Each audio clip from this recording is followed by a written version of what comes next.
Okay, why don't we go ahead and get started? We got a few people still coming into the webinar. So today is Thursday, February 15th, day after Valentine's Day, first webinar of 2024. So I want to thank everybody for joining. It's always good to see a lot of familiar names logging in, and actually looks like we've got a pretty good crowd today. I was looking back, we did our first webinar kind of out of necessity in August of 2020, kind of in reaction to the pandemic, since we weren't seeing anybody in person. So it's great to see in 2024 we've still carried this on. A couple of housekeeping items before we get started. So everybody comes into this presentation muted. On your Zoom window, though, you can ask questions. At the bottom, there's a Q&A feature. By all means, throughout the presentation, feel free to queue up some questions that we'll take care of. We've got about 40 minutes of prepared remarks, and then we'll try to get through the Q&A before the top of the hour. As always, this webcast is being recorded. We'll post it to our website in the next few days, and we'll also make available any slides that we covered today for anybody that wants them. So after we get done, please reach out and we'll send them to you. So a couple of housekeeping items before we get started. So this is hopefully a familiar view of our organization. I want to, exciting news, want to welcome Aaron Love to the team. So we hired a new individual that will be hanging out with Jake in the greater Salt Lake area. He comes to our team as one of our paraplanners, and so we welcome him to the team. I appreciate all of your support of Copperwind as we continue to grow. Also want to congratulate Javi on moving into a full-time advisory role. And so really you look at the full suite of individuals, your team here working for you. And so just an update. So congrats, Javi, and welcome, Aaron. Some of you may have already seen Aaron on some of your calls, and if you haven't, I'm sure you will soon. So with that being said, we want to kind of start off with a year in review. It's middle of February, and 2023 seems actually a long time ago, but we want to just make sure we understand kind of how we got here. When you got to the end of the year, you look back and you think, oh, okay, the S&P did pretty well. That's the blue roller coaster ride that we had, finished pretty strong. But again, it's trying to understand that it's never in a straight line. You go back to Q1 of 2023, nobody had regional bank failure on their bingo card for the year. Silicon Valley Bank, which is almost a year ago, kind of raised its ugly head, and the market took a dip, wondering, is this going to be contagion, another 2008, right? Remember talking about that a lot with many of you. The federal government stepped in and guaranteed all the deposits. So even though a couple of banks failed, really no impact to the end depositor. Once we kind of got through that, the market started moving up.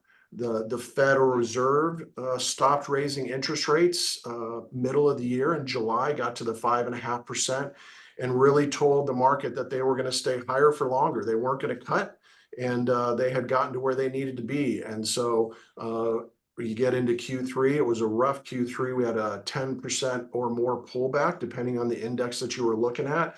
And that was the decline going into end of October. You obviously have the Israel-Hamas war, a few other things going on. But as we got into the middle of the fourth quarter, and the Fed had pivoted and started to say that they were done raising, not only were they higher for longer, but they started talking about that they would potentially start to cut interest rates in 2024. Market loved that, and we got the Santa Claus rally that everybody was hoping for, and the S&P finished up 24% for the year. Again, it's easy to look at the 24% for the year and think that it was pretty easy, but I think we all on all of the pictures remember some challenging times, and we probably expect a different bumpy road this year. So it's just kind of a quick overview on how we got to where we are.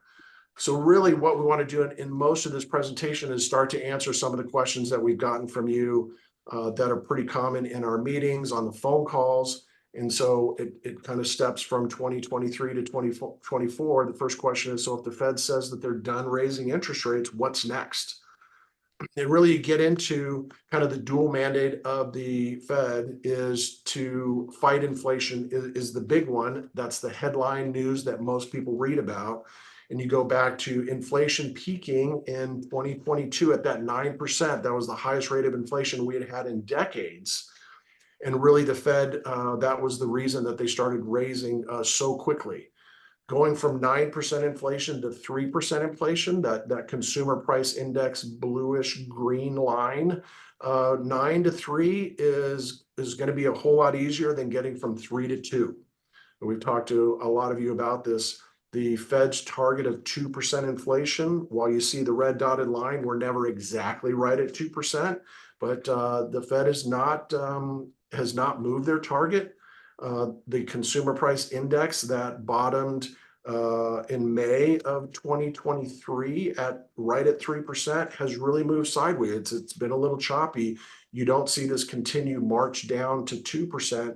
And I think that's where the Fed is very concerned about inflation. You go back to the late 70s where the Fed took their foot off the gas. They had raised rates. Inflation came down. They started lowering rates, and then inflation picked back up again. And that academically is something that this Federal Reserve is very aware of. They don't want to make that same mistake twice. And so right now they continue to say they feel like they're done, but we don't see costs in shelter costs, core services costs. There are pockets in the economy where prices are still going up, and so you get that sideways move of consumer price index. And the Fed is relying on a lot of data to understand what's going on in the economy, and getting from 3 to 2 is going to be a challenge, and that's really the next piece that we're really looking at. I think other thing to maybe mention here, Eric, is the PCE is what the Fed, that's their preferred measure of inflation. We'll have another data point coming out in 2 more weeks from now, right? With that one. Yeah, so more data tomorrow, more data in 2 weeks, more data in another month. There's a lot of data. It's trying to digest all of that. A lot of it's backwards looking, right? It's something they take into account to try to figure out, what are they going to do next? So really the next slide again is a great visual representation going back to Fed started raising interest rates to get ahead of inflation. They stopped in the middle of 2023. And really the challenge that we have with the communication that the Fed is doing is, when are they going to start to cut, right? That's the big question. FOMC meets every 6 weeks. They talk about it every 6 weeks. And sometimes the market listens and sometimes they don't. Right now, they have said in the last meeting that they just had at the end of January that cutting rates in March when they meet next is off the table. That is not a base case that they look at. And so really now the question is, are they going to cut in May at the meeting after that? Are they going to cut in June?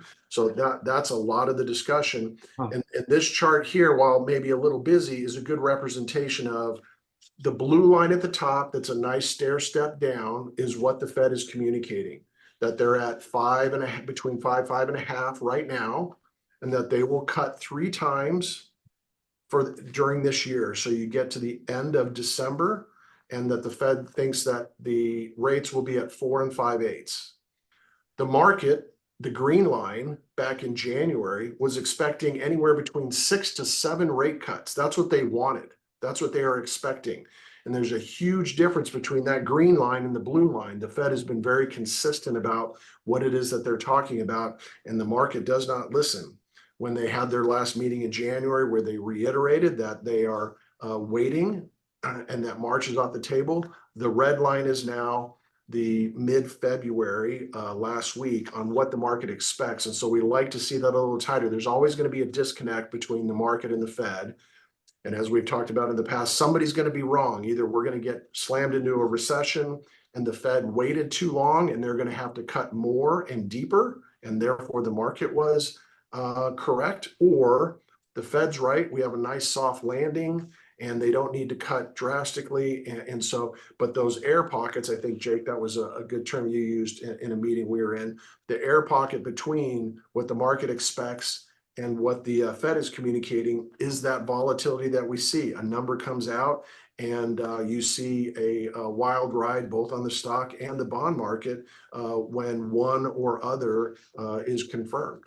Yeah, I think we saw that. Oh, go ahead, Dave. Well, I was just saying, the one thing that nobody's talking about is, what if that 3%, slightly above 3% CPI and PCE numbers, if they just continue there, I could see a scenario. I don't think it's highly probable, but a scenario where you get to May or June and they say, we're not going to cut at all. Because if I'm raising rates to slow down the economy and we're still having 350,000 jobs a month and inflation's not going down, why would I cut? I mean, that is a scenario. I don't think it's the highest probability by any stretch of the imagination, but you're talking about the disconnect or the surprise that the market would get. That could be a very negative thing for the market. I think just the most recent week with inflation coming out on Tuesday and the report was a little hotter than expected. Prime example of what you're talking about, Eric, right? Of there being a, air pocket a little bit. We had stocks fall 1% to 2% that day. So yeah, small cap was down 4%.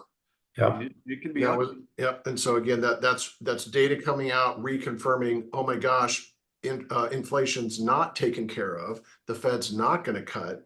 And so therefore, maybe some of the prices that we're seeing both on the stock and the bond market are not correct. And you see those corrections. And so that will continue to happen over time historically. The other part of the Fed that doesn't get talked about a lot, although we have shown this slide numerous times in meetings with you, in these webinars, is really the Fed balance sheet side. So the notion of raising interest rates is a restrictive approach for the market. It becomes more expensive to borrow, and that hopefully tends to slow down the economy. The other side of that is how much is on the Fed balance sheet. When you go back and look at this chart, pre-pandemic, the Fed had about $4 trillion of assets on their balance sheet. To combat the pandemic and all of the ripple effect that occurred 2020, 21, 2022, we got to almost $9 trillion on their balance sheet. As they stopped raising and started to move forward, they wanted to shrink their balance sheet. Again, in this aspect, them shrinking their balance sheet is a restrictive policy. So even if they leave interest rates the same or start to cut, there's still a restrictive policy that they're going through and reducing their balance sheet. The little blip you see there is the March 2023 regional bank failure. The Fed had to ease their policy to ensure the stability of the financial markets. You saw them increase their balance sheet again, but once we got through that rather quickly, started to reduce their balance sheet. So from peak to trough, we've gotten more than $1 trillion reduction. I think we all lose sight of the fact of what's the difference between a million, a billion, and a trillion. A trillion is not very small. And really, so there's $1 trillion reduction. I'm not sure if they ever get back to the 4 trillion level pre-pandemic. Who knows if they ever get back to the 1 trillion, pre-08. If you extrapolate this out, that could take another 5 or 10 years to reduce that. But this is still a very restrictive policy that they have in reducing their balance sheet. And so that will also slow the economy. So again, taking in what's the Fed going to do on the interest rate side? What are they doing on their balance sheet side? The other question that we start to get is, okay, so is recession off the table? Because Jake and David, you guys were talking most anticipated recession. We're talking about it in 2022. You're talking about it in 2023. Now we're here in 2024, still talking about it. Still hasn't happened. And so I don't know, Jake, you want to talk a little bit on the recession side? Yeah, it's funny. I remember talking about this, as you said, last couple of years, and jokingly, we're always heading towards a recession. I mean, the economy, any nation's economy goes through business cycles where there's expansions and contractions, and recession is just a normal part of that. But during recessions, people, the economy struggles, people lose work, you don't aren't able to spend as much, companies can't sell as much, and so that's why things contract. And when we look at the US and what economic growth we've had over the years, at least historically, we've typically grown at about a 2 to 3% rate. This just shows you GDP over the last 4 years and quarter by quarter what they've done. But last year we were at 2.5% is what we grew at. So a pretty average year. And it was surprising. I think when you looked at what most economists expected, especially in 2022, is that, we would likely be entering a recession. There was a lot of talk, as Eric mentioned, about the most anticipated recession, predominantly because of those first 2 quarters in 2022 being negative. But we actually didn't go into recession. There's more to it than just, what the GDP has done quarter over quarter. But let me walk you through some of the things that we're seeing now and, the good and the bad of whether or not we're heading towards a recession. The first thing I would say is we look at leading economic indicators. And right now, the majority of the leading economic indicators are flashing recession signals, okay? So this is a model that the conference board puts together. The blue line represents all of these kind of leading economic indicators. And generally, when it gets below 0, it flashes a warning signal, which you see in black here. And when it gets below -4, -5, you usually see this red line, which represents potentially heading to a recession or a recession signal. And right now, what we're seeing is things are pretty sharply negative, but the good news is they're kind of on the rise here. Some of the things that go into this model are things such as the inverted yield curve. So when you look at interest rates, the short-term rates are higher than the long-term rates. And historically, that tends to slow the economy down. And historically, when we have an inverted yield curve, that is pretty good at predicting future upcoming recessions. Right now, the curve has been inverted for really one of the longest times in history. Historically, you've seen as soon as the curve inverts to when a recession happens, it can be pretty variable, anywhere between like 11 months to 50 months. So kind of like 1 year to 4 years. So we're going on a pretty good amount of time of it being inverted. And that's one of the things that puts a pause on, hey, is a recession coming, and could be coming because of that. I think some other things that go into that is some of the manufacturing data, as well as some of the confidence numbers tend to be pretty low. And that would bode poorly for this model. But in general, right now it's kind of trending back up, and that's one of the things that I guess puts us on ease a little bit. So when you look at the other things, though, that we would look at, we've talked a lot about the labor market over the last several years. A couple of weeks ago, we had the jobs number that came out really strong. So 353,000 jobs that were created. These are not the type of things you see if we're heading into a recession. I mean, this is the last 2 years of job creations, and it's been really strong. Usually you would see job losses if we're starting to head towards a recession. You'd see continuing claims for unemployment increasing. We're not seeing that. Jake, also you would see the first thing you start seeing is an increase in the first time claims for unemployment that come out on a weekly basis. And that stayed really low. I mean, you haven't even, a couple of years ago when it looks like we're going to have some negative GDP numbers, those numbers didn't grow like you would normally think of. You're hearing layoffs, and that's the thing that people are not focusing on. They're saying, well, I hear a lot of layoffs in the tech industry, especially, but overall, it's still strong. Yeah. In fact, even just the number of employed people, I mean, we're at a record number.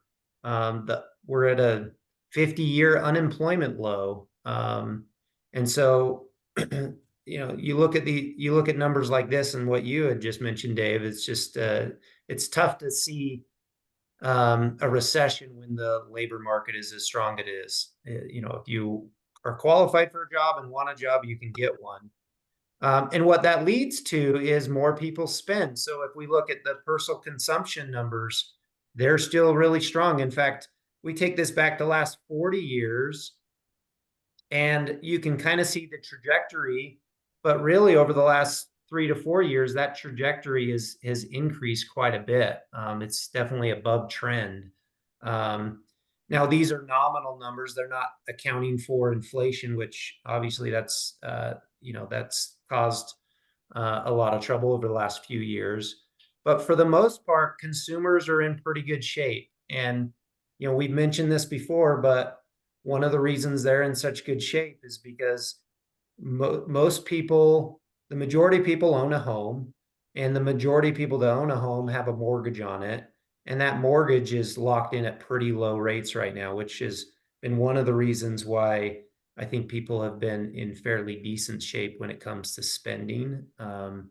And we're continuing to see people spend. And as people spend, that leads to corporations, continuing to make good profits. In fact, consumer spending represents nearly 70% of GDP, and that's another reason why you've seen GDP be as good as it has been. So, Jake, a number I just calculated, if pre-pandemic prices are up about 18% from pre-pandemic. If you look on this, you're up about 28% on personal consumption expenditures. So even adjusting for inflation, you're probably up 9 or 10%. So it's healthy. Yep. The other thing, maybe the last thing to maybe note is just credit standards. And all this chart is really showing you the black line represents commercial and industrial loans. And the brown line represents just bank standards, how easy banks make it for people to get loans. So typically that tends to lead loan growth.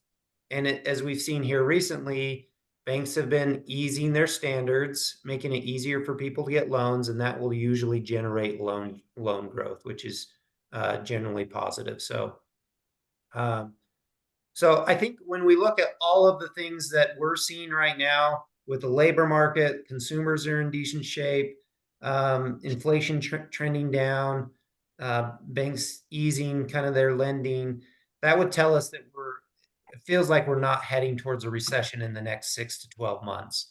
Now, things could certainly change. Some of those leading economic indicators could get worse, but right now things are relatively strong. So I think this is probably a good transition to talk about what's driving the stock market this year. And so, Dave, why don't you walk us through that? Yep. Well, it's interesting. We say currently driving the stocks this year, and I'll talk about last year. And last year, one of the things that was driving stocks was Tesla. And let me talk a little bit about the Magnificent Seven. And this chart, the blue, is the 2022 return of these stocks and the S&P. The blue green, or the green, is the 2023 return, and then the gray is the combined. And it's not you average those returns. It says if you bought it in January 1, 2022 and sold it in January on 12/31/2023, what would your return be? And it's a math issue. In other words, if a stock dropped 50%, you bought a stock at 100, it goes to 50, it's a 50% decline. To get back to where you were, you don't need to just go up 50%, you need to go up 100%. So you don't just average those numbers.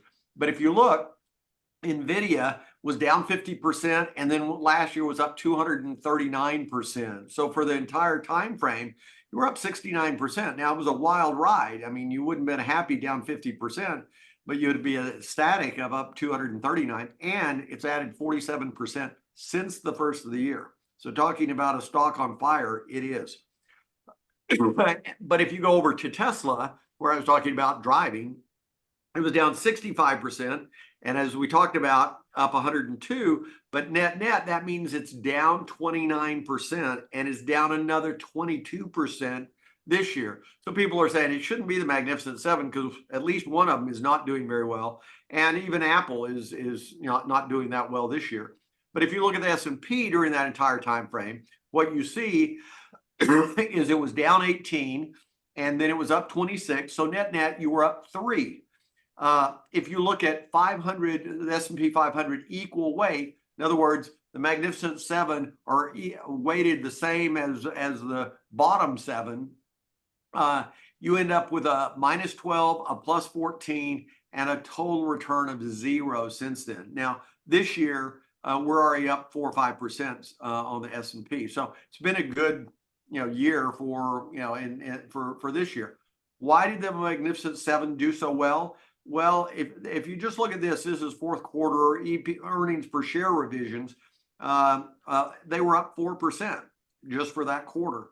If you look at the S&P, it was down 11, and if you exclude the 4 of the Magnificent Seven, so the other 493 on the S&P, the earnings per share revision were down 15%.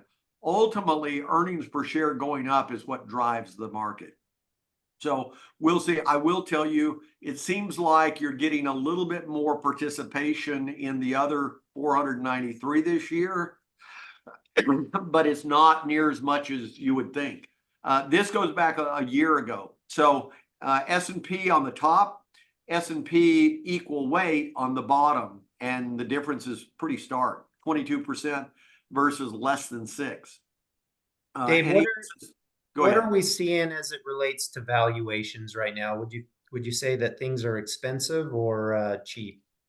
The Magnificent Seven, very expensive, but you look at NVIDIA. I mean, if you're doubling your profits in a year, it's hard to say you're overvalued at any level, simply because if you do that for very many years, you're going to be cheap.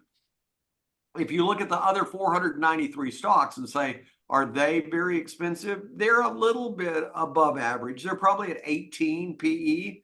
Historically, that's been 15 or 16. So not, wildly overvalued, but that Magnificent Seven, they could decline 20% and they'd still be expensive. So when people say, well, they're going to just keep going up, and you're seeing in Tesla, you have some really good numbers and you go up a lot, and then you don't, and all of a sudden you drop 20, 30, 40%. So overall, I think the market is slightly overvalued from where we are right now. Excuse me. The other thing that we hear a lot is in January of every year that there's the prognosticators say, where should I be putting my money? And they nearly always come out and say, emerging markets and international, it looks cheap. Well, it looks cheap because it continues to underperform. And this is going back 10 years. And the top, the blue-green, is the S&P up 233%. Emerging markets up 28%. And if you look from last year forward, emerging markets flat. And yet the market's up substantially. If you had developed international, or even if you had small cap, you would see sort of the same thing. Some significant underperformance. We're not going to put stuff in the portfolio just for diversification. We want things that are either going to lower our risk or increase our returns. So right now, in fact, maybe we go to the next slide, where this is the core equity strategy that we have that's in nearly everybody's accounts as stock. There we have the U.S. large cap as a big chunk of it, and that's where you find the Magnificent Seven. They're in that. If you look and say, well, what would a normal, if everything was just sort of going up the same amount, what would this look like? Well, U.S. large cap value, large cap growth, and large cap blend would be about equal amounts, and they're clearly not. Large cap value is substantially less. We have a little bit of mid cap, a little bit of small cap. If they start outperforming, which they are, and when I talk about or look back on emerging markets and international small and mid from 2003 to 2007, that chart that I showed you before, that graph, it would be exactly flipped. They more than doubled the performance of the S&P, but we're not seeing it right now. And part of that is we think about all the problems that we have in this country, and we've got plenty of them. We're still have less problems than most countries around the world. And so capital and investment money is coming to us, and that's what's helping, the stock market and the bond market even. But let's talk about bonds. You have something, Jake, you want to say? Well, I was going to say the one thing that's probably a lot different from, the tech bubble time frame is just a lot of these companies, especially these big ones, they're just making a lot of money, and we didn't Yeah. see that same thing back in 1999 and 2000. Yeah, no, you're exactly right. I mean, back then, if you had a tech name, a .com on the end of your symbol, of here's my company, you could get billions of dollars of valuation with nearly no earnings. These companies have big earnings, big balance sheets, lots of cash. When you look at Apple of over $100 billion worth of cash, I mean, that's significant. So I'm cautiously optimistic on the stock market, but let's look at the bond side too. So what's driving our current outlook on the bond market? Well, this is a chart I like to look at. It's if you look at 1 year after the Fed's last rate hike, that the last rate hike, as Eric talked about, was in July of this last year. So we're 6 or 7 months into it. And this looks at cash, meaning treasury bills or money market, short-term bonds, 1 to 2 years, or intermediate, 3 to 5, 5 to 7. That's the brown. And what you see is, 1 year after the last hike in rates, it pays to be on the brown side here and the intermediate term bonds. And that's why we've moved away from treasury bills that we were in last year and the year before, and are really on the intermediate term bond side, because now this is only in the last 30 years, only 5 times we've had this, but it's pretty compelling, both from historical performance and when you do the math, that you're going to get both the yield and capital appreciation on the bond side. On cash, you just get the yield. And so let's go and show the next chart. And that is, if we look, and all of you that have sat down with us in meetings, we show this numerous times over the last few years. The left side, the gray, are the no credit risk, treasury bills, and then the aggregate bond index. And it has a little bit of credit risk, but mainly U.S. treasuries and government-backed mortgage-backed securities. And they're remarkably good yields. But especially the treasury bills, as Eric was saying, they're probably going to drop 1% this year, and probably another 1% next year. Where we're playing is in the junk bonds, the bank loans, high yield munis, preferred stocks. The high yield munis, actually, if you're in the top tax bracket, the 37% bracket, the tax equivalent yield there is over 7%, which is quite nice. But if you look at bank loans, their floating rate, some of those, we're showing this as BKLN, which is an ETF that represents that sector. But some of the funds we're using, actually over 9% yield in some of the bank loan side. So if you look at where we have ours allocated, or our allocation year portfolio, the bank loans are about 60%, because they're yielding anywhere from 8 to 9.25%. Will that go down? Absolutely. But if we go from 9% down to 7.5%, I'm perfectly happy with that, because those numbers were 3.5 to 4% 2 years ago. High yield corporates at 7.5%. 2 years ago, that was 4.5, maybe 5% max. And then the multi-sector bond, it has some high yield corporates, some banks, and it has some government guaranteed mortgage-backed securities that are trading at 85 cents on the dollar with no credit risk. They'll ultimately be paid off at 100 cents on the dollar. So we like the risk reward. This portfolio is yielding about 7.5%. Doesn't mean you're going to make 7.5%, because if rates go up, the prices go down, or if credit becomes an issue, if we start to go into recession, we could move to treasury bills and we could lose a little money from what we're making.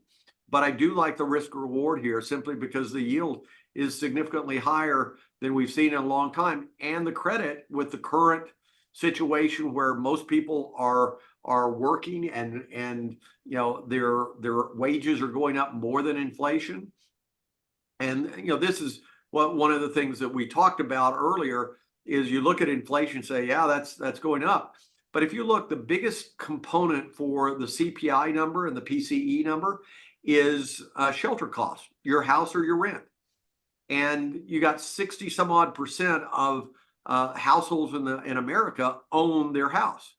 Either they own it outright and their costs haven't gone up, or they have a fixed rate mortgage, and most of those refinanced at 2.5 to 3.5%.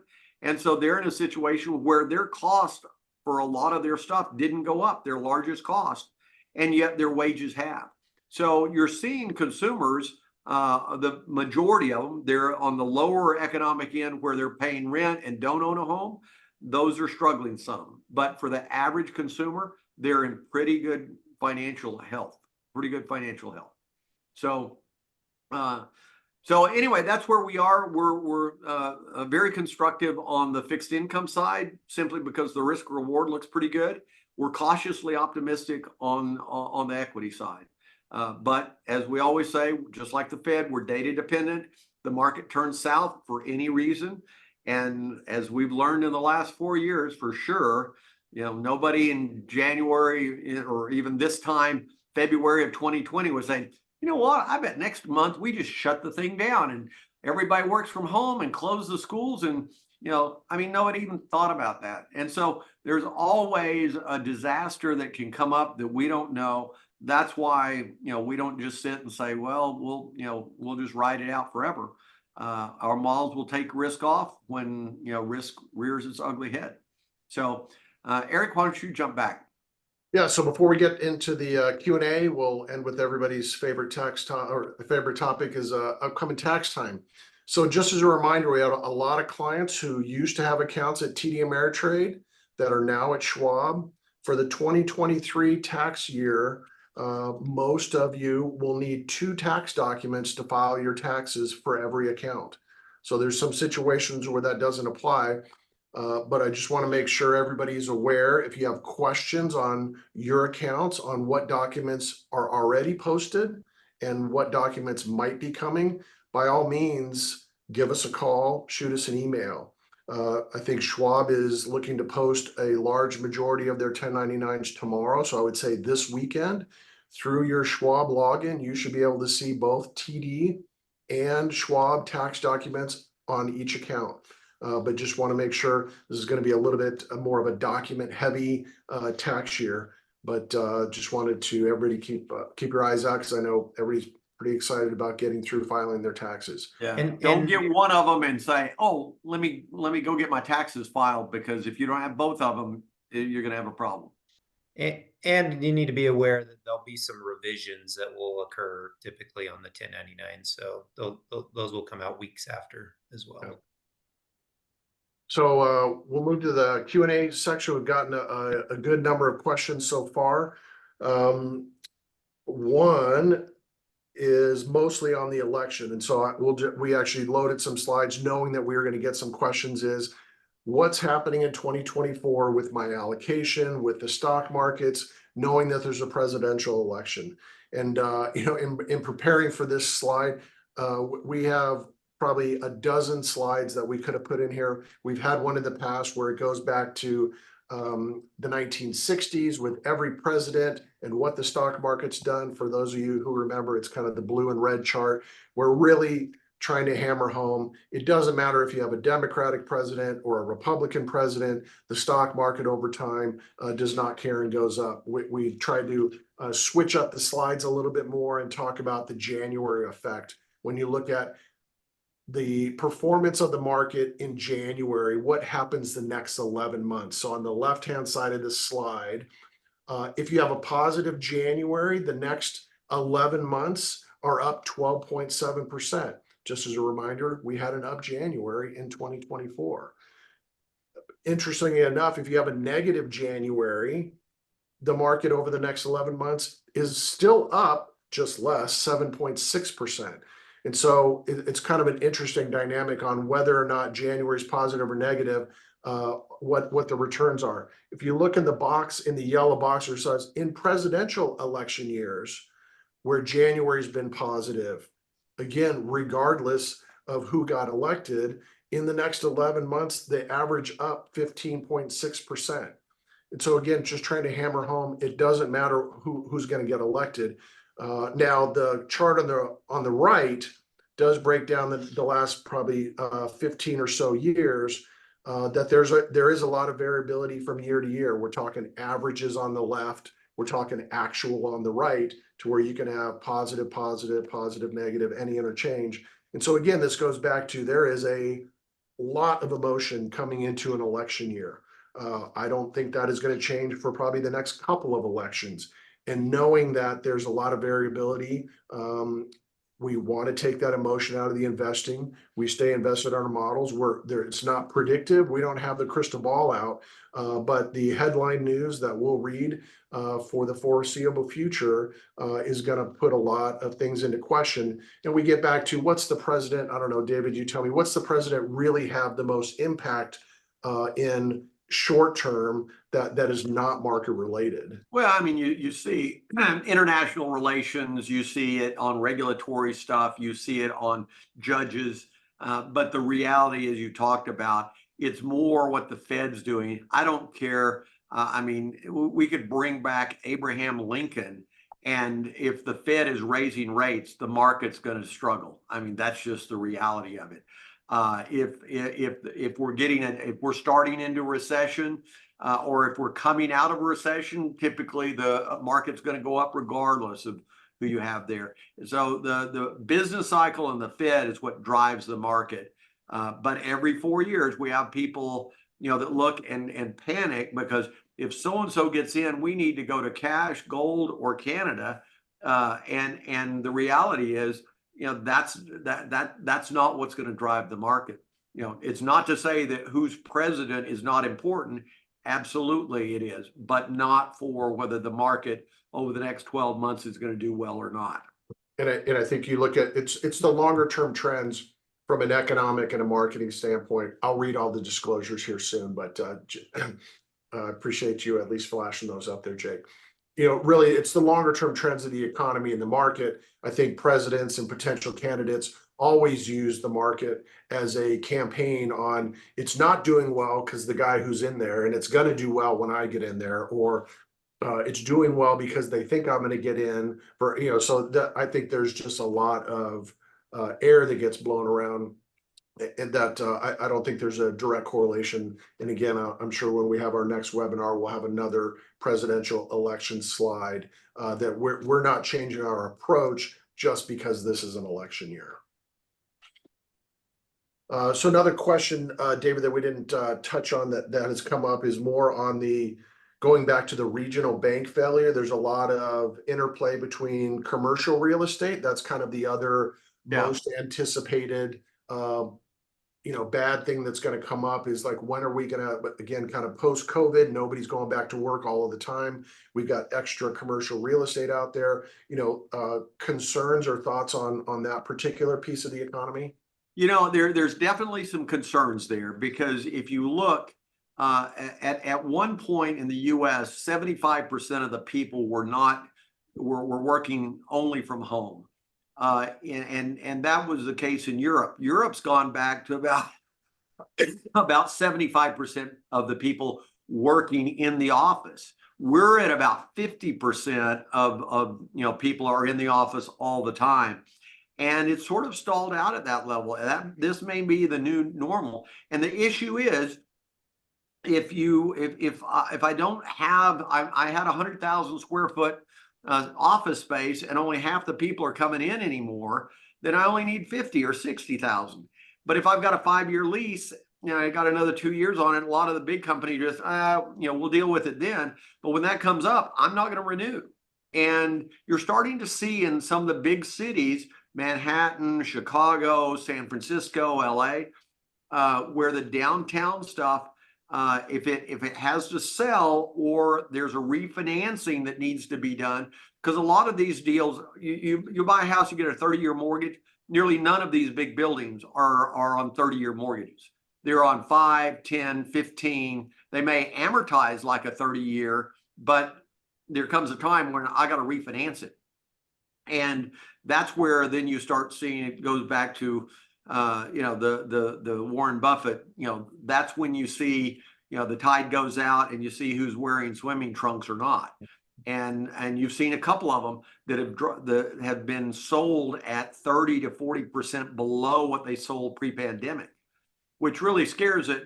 And now the question is, how does that play out? If it plays out slowly over the next 5 to 10 years, not a problem. But I do remember, Ben Bernanke in 2006 and 7 saying, "Oh, that subprime mortgage, that's just a small part of the mortgage market. It's not going to make any difference." Yeah, it did. And the regional banks are the ones that do have the most exposure to that as far as the percentage of assets. So if there is a problem and it happens in a short period of time, regional banks are going to have problems. I think it also depends, what part of the commercial real estate, right? Like office, as you were talking about, Yeah. probably getting a little bit hit. It's getting hit harder than other areas. I think the last office vacancy rates I saw was around 20%, which is about as high as it's been over the last Yep. 50 years, right? So Yeah. Yeah. And like I said, that the occupancy rate, that they look at that, the vacancy rate is what's not leased. There's tons in these big cities, especially. It's leased because it was a 5-year lease, and the company not going to default on the lease. But when it comes up, they're out of there. yeah.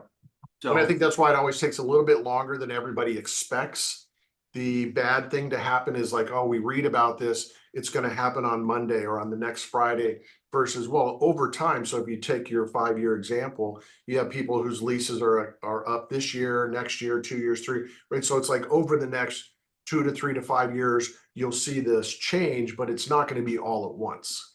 the other thing I am seeing that does bother me, it's not something that is an issue right now, but could be, is record number of multifamily housing, apartments, condos. I mean, here in Phoenix, and it's the same way up in Salt Lake and nearly every large city. You drive around, 4 or 5 story apartment complex. If there's open space, they're building, and yet you look and you say, well, what's the population of the U.S. doing? It's barely growing. You're building a lot. You're not growing. If you do it long enough, you end up like China with 40 or 50 million unfilled apartments, and that's a disaster. We're not there, but somewhere in the next 3 years, that could be a problem in the real estate market.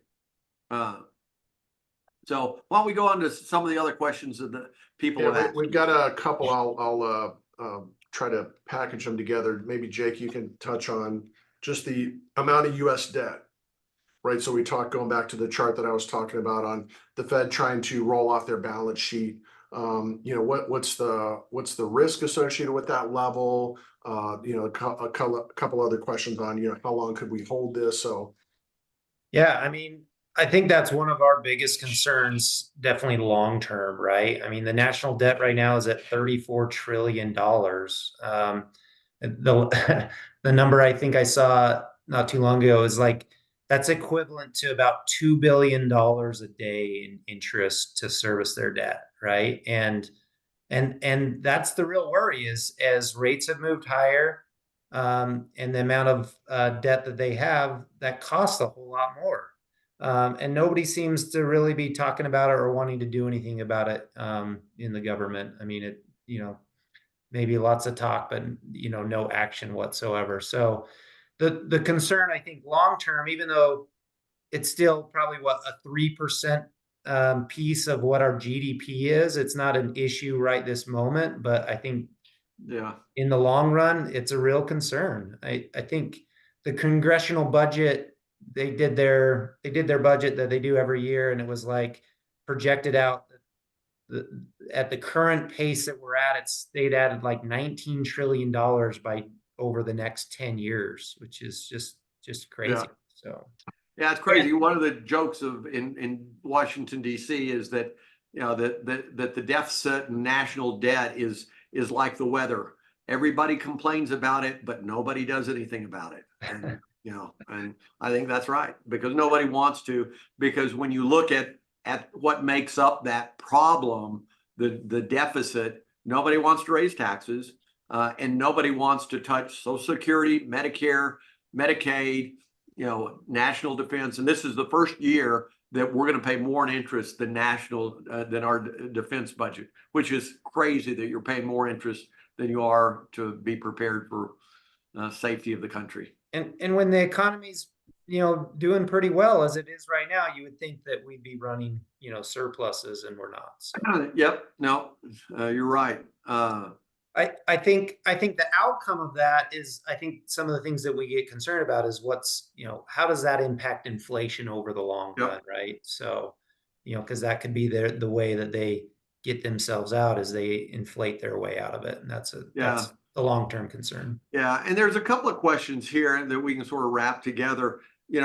Our take is that we're never going back to the zero interest rate unless we have a really, really bad recession, like in 2008, where we got to do something to bail us out to keep everything just the lights on. Which is not a good scenario of, if it goes back to zero, the stocks are going to be doing great. It would be in a scenario where, the economy is in shambles. Well, and I think it's interesting, right? We always talk about this, where we never expected to get there to begin with. We never expected to stay there for as long as we did. But that's the challenge from an economic standpoint, from an academic, is, well, we've been there once, right? And we even had negative interest rates around the world, which, again, you go back to any economic book for your undergrad or graduate, it's like that, Should never happen. It should never happen, but it did. And so it's like, once you've done it once, but yeah, I think, to your point, David, we're not expecting to go back to zero, but never. One of the other questions of if a recession does rear its ugly head, what do we do? And that's one of the reasons we have models. You'll start to see a deterioration in the markets, probably actually before the recession gets here. The market is pretty good about anticipating a recession. Now, I think Eric and Jake both talked about that a lot of times they anticipate a recession that never comes. But we will start taking risk off, both on the equity side and the bond side, if a recession starts and we start seeing a deterioration. And I think it's being clear too about the difference between, if a recession comes, what does that mean to you as an individual? Right, that's going to be very different. And what is your financial plan? Where it's like, are you losing your job in the recession? Different from what's the market doing, and what are we doing on the investment side, right? So those can be three different things on your financial plan in a recession. If you're retired and you're drawing out of the portfolio, you're going to have a much different, but you're not going to get laid off because you're retired, right? Different from somebody who's working age. A recession comes and they get laid off, their experience. But I think we start to mix up a little bit between economy, market, personal, and we have plans within our playbook on the allocation side. That's the active management that we do, different from what are you doing on the financial planning side, which we all hopefully are tied at the hip with. Yeah. Yeah, I mean, the joke always is, it's a recession if my neighbor loses his job. It's a depression if I lose my job. Right. And but I will, one of the other tied into that, are we going to get back to zero, was the other question of, can we have a decent economy and a decent market if rates stay higher longer? Well, if you're under 30 or really under 35, you didn't see what the 90s, as far as was, in fact, from really 81, 82 up through 2000, we had much higher interest rates than we currently do, and it was a great time. It was a great 82 to 2000. Average annual return of the stock market was 16%, one of the best bull markets we ever had. The economy grew more than 3% a year for nearly that entire time frame. So high rates don't mean that we're not, that we can't have a good economy. In fact, where we are from a rates on money market and on treasuries and even on mortgages is probably the average over the last 40 years. It's not high, it's just relative to the last few years. Yeah, and I think that's the recency bias, right? When we've talked about this a lot too, where it's like, oh, if short-term rates are at 5% and you have a 7% mortgage, oh my gosh, how could we continue? It's like that's how it normally is for a very long time. It just hasn't been that way recently, to forget to be able to say it's still okay. You can still live in those, where it's just a lot different from what we just saw. Yeah. I think there's one question left. Jake, you want to take that? Yeah, the Yeah, so question is related to, it's expecting rates to go down. Should you wait to buy a home? Right. And I think one thing I would point to is, yeah, we do expect the Fed funds rate to go down, the short-term rates. The real question is will long-term rates follow and go down as well? And they may, but one of the things that might keep them higher is the thing that Eric was talking about, which is the Fed reducing their balance sheet. As they suck liquidity out of the market, that could potentially keep the longer-term rates up. And so we've seen mortgage rates come down from their peaks, and that's certainly been a relief for those that are trying to buy a home. But I would rarely wait for, rates to get to a level before you purchase a home. I mean, if you're qualified and able to buy the home at the current rate, I'd be more inclined to buy it. And then, you can use rates going down as a way to refinance if you need to. So I think we've gotten through all the questions. One more last housekeeping item. So we are going to send an email out tomorrow, opening up RSVP for the spring training games. It's that time of year again. So we've got 2 games this year on the books. There's one on Saturday, March 9th, and there's one on Thursday, March 14th. That for those of you who read the newsletter, that was in there. I know we've already gotten a couple of RSVPs for one or both of those games. So by all means, we look forward to seeing anybody that can show up at those games. So those invitations will be going out. So mark those on your calendar. We've got some beautiful weather going here, and look forward to seeing everybody. So with that, thank you again for joining us for this first webinar of 2024, and we'll see you all soon. See you later. Thanks.